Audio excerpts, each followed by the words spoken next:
আমাদের জুলি যে আপনাদের ছোট ভাইয়ের বউ হবে এই বিশ্বাসটা আপনাদের হয় কি করে? কেন হবে না? কি নেই আমাদের? ব্যাংকে 1000 কোটি টাকা, ঢাকা শহরের মধ্যে 7খানা বাড়ি, 10টা বড় বড় কোম্পানির কমপক্ষে 50% শেয়ার হোল্ডার আমরা। তাই বিশ্বাস না হওয়ার কোনো কারণ তো নেই। নতুন পয়সা আমরা স্বীকার করছি মুন্না আপনার ভাগ্নির হাত ধরে একটা বেয়াদবি করেছিল, আর তার শাস্তি আপনারা ভাড়াটিয়া গুন্ডাদা দিয়ে দিয়েছিলেন। আমরা কিন্তু এই আঘাতের কাউন্টার দিতে পারতাম, দেইনি। কারণ একটাই, ছোট ভাইয়ের বেয়াদবিটাকে বড় করে দেখে ওর আঘাতগুলোকে হজম করে শুধুমাত্র ইচ্ছেটাকে মেনে নেবার জন্য বিয়ের প্রস্তাব নিয়ে এসেছি। বলুন, কত টাকা দেনমোহর দিতে হবে? যত টাকা দেনমোহর চাইবেন আমরা সেই টাকা দিয়েই জুলিকে বউ করে ঘরে তুলে নিতে রাজি আছি। 1000 কোটি টাকা দিতে রাজি থাকলেও এ বিয়ে হচ্ছে না। কেন? আমরা আমাদের চেয়ে ধনী পরিবারের সাথে আমাদের ভাগ্নিকে বিয়ে দেব না। তাই বলছি, আমাকে অনুরোধ করে কোনো লাভ নেই, আপনারা আসতে পারেন। আচ্ছা মিস্টার, আমাদের মতো বড় লোকদের প্রতি আপনার এত ঘৃণা কেন? সেই কারণটা জানতে পারি? জানতে চান? কারণ জানতে চান? আমি বলছি, আপনাদের মতো ধনী পরিবার আমার চোখের বিষ, আমার চোখের কাঁটা। আমি সেই ছোটবেলা থেকে আপনাদের মতো ধনী পরিবারের মানুষকে ঘৃণা করতে করতে বড় হয়েছি। যদি আমার ভিতরটাকে দেখাতে পারতাম তাহলে দেখতে পেতেন সেখানে ঘৃণার একটা পাহাড় তৈরি হয়েছে। আমি মনে প্রাণে বিশ্বাস করে বড় হয়েছি যে ধনী পরিবারের ছেলেদের মধ্যে কোনো মেয়েকে ভালোবাসার মতো মন নেই, প্রাণ নেই, হৃদয় নেই। শুধুমাত্র চোখের নেশার কারণে কোনো মেয়েকে ক্ষণিকের জন্য ভালো লাগে। এই ভালোবাসার মধ্যে মনে কোনো সত্যিকারের আবেগ থাকে না, থাকে শুধু মোহ। এই মোহর জন্য প্রাচুর্যের লোভ দেখিয়ে আমার মতো মেয়েদেরকে কাছে টেনে নেয়, বিয়ের লোভ দেখিয়ে ঘর বাঁধার স্বপ্ন দেখায়। সেই চোখের নেশা, মনের ক্ষুধা যখন মিটে যায় তখন ওই বউ নামক মেয়েটাকে দূরে ছুঁড়ে ফেলে দিয়ে চলে যান। তখন মেয়েটার কষ্ট দেখার মতো, কান্না শোনার মতো সময় আপনাদের মতো বড় লোকদের থাকে না। ভুল। ভুল? মোটেও ভুল না। আমি নিজের চোখে আমার মাকে অবহেলার শিকার হয়ে মরতে দেখেছি। আমার সেই চোখের দেখা কি ভুল ছিল? ছিল না।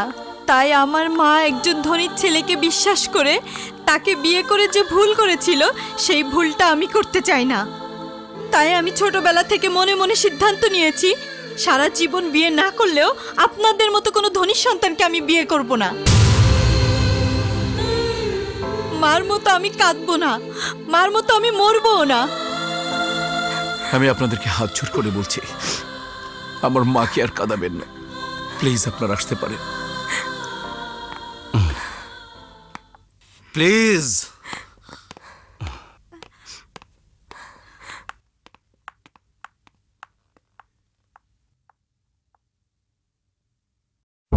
হোয়াট? কি মনে করেছে ওরা? জুলিকে ভালোবেসে বিয়ে করতে চেয়েছি বলে আমাকে গুন্ডা দিয়ে মারবে? মাই গুডনেস, তোমাদের অপমান করে বাড়ি থেকে বের করে দেবে, এটা হতে পারে না ভাইয়া। আহা, তুই মাথা ঠান্ডা কর, ব্যাপারটা আমি দেখছি। না ভাইয়া না, অনেক হয়েছে অনেক। এবার আমার আঙ্গুলটা বাঁকা করতেই হবে, and I have to teach them a lesson.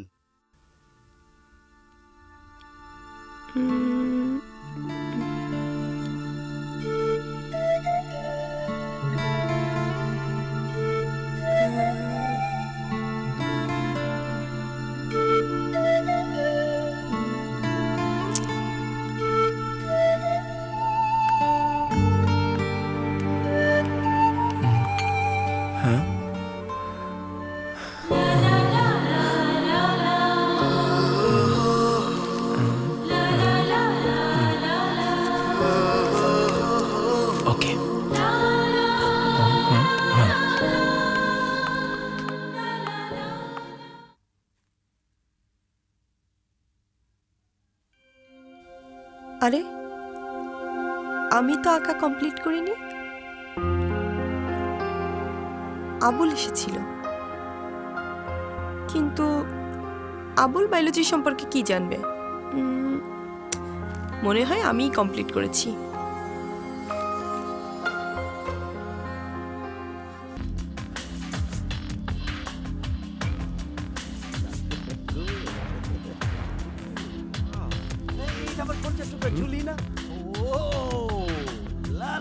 1, 2, 3. Come on, boys. Let's go have some crazy fun.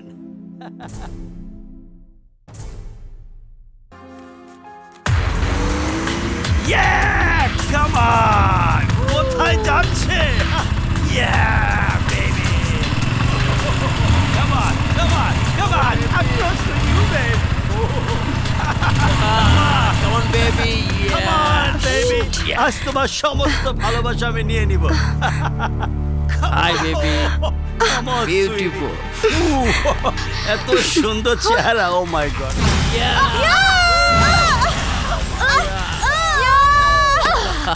Lady boy! Oh, Come on, baby.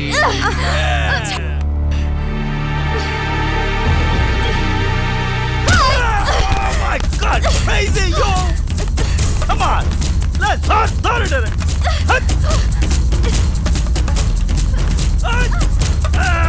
Yeah, baby, come on!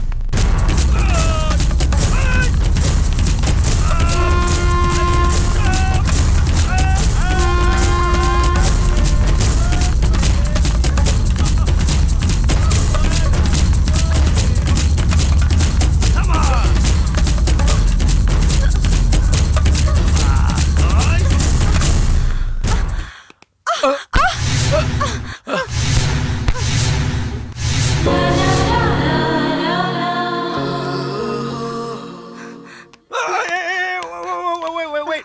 Wait.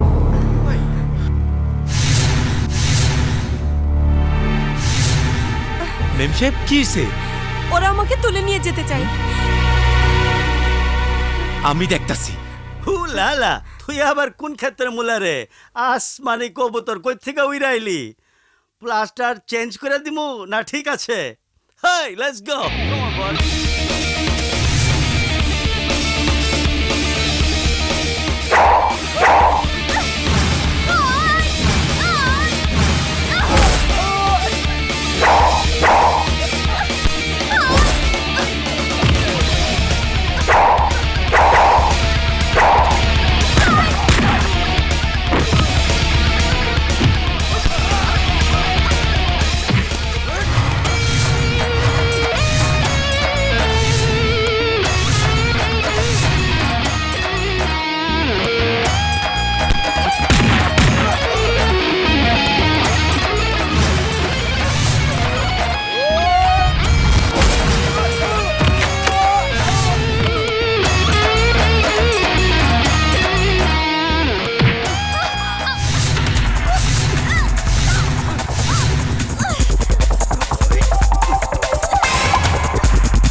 চলেন মেমশেপ। ছেলেটাকে চিনতে পেরেছিস? না ভাইয়া, ছেলেটাকে চিনতে না পারলেও ওর মাটা খুব পরিচিত মনে হয়েছে। ওহ, ভাবি লাগছে তো। চুপ কর। চিনতে না পারলে তো হবে না, চিনতে হবে। তোর চোখে তার কালো চশমা ছিল না। রোজ রোজ মার খেয়ে আসবি আর জিজ্ঞেস করলে বলবে চিনতে পারিনি। এই মুন্না, বল তুই কন্ধ হয়ে গেছিস? যেভাবে হোক ওর ঠিকানা খুঁজে বের কর। আমি ওর পরিচয় জানতে চাই। ভাইয়া, আমি ঠিকই ওর পরিচয় পেয়ে যাব।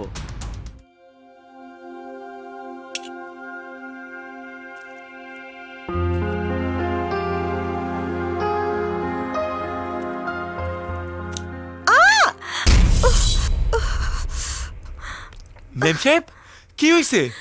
আঙ্গুল কেটে ফেলেছি। হ্যাঁ?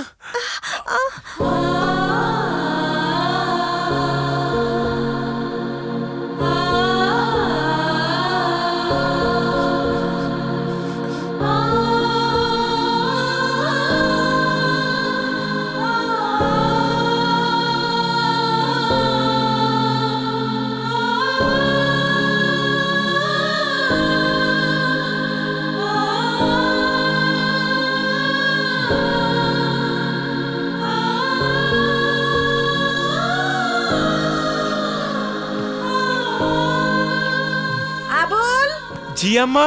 তোর বড় সাহেবের জন্য কফি নিয়ে আয়। জি আম্মা, আনতেছি। মেম সাহেব, আপনি কোনো চিন্তা করেন না, ঠিক হয়ে যাইব।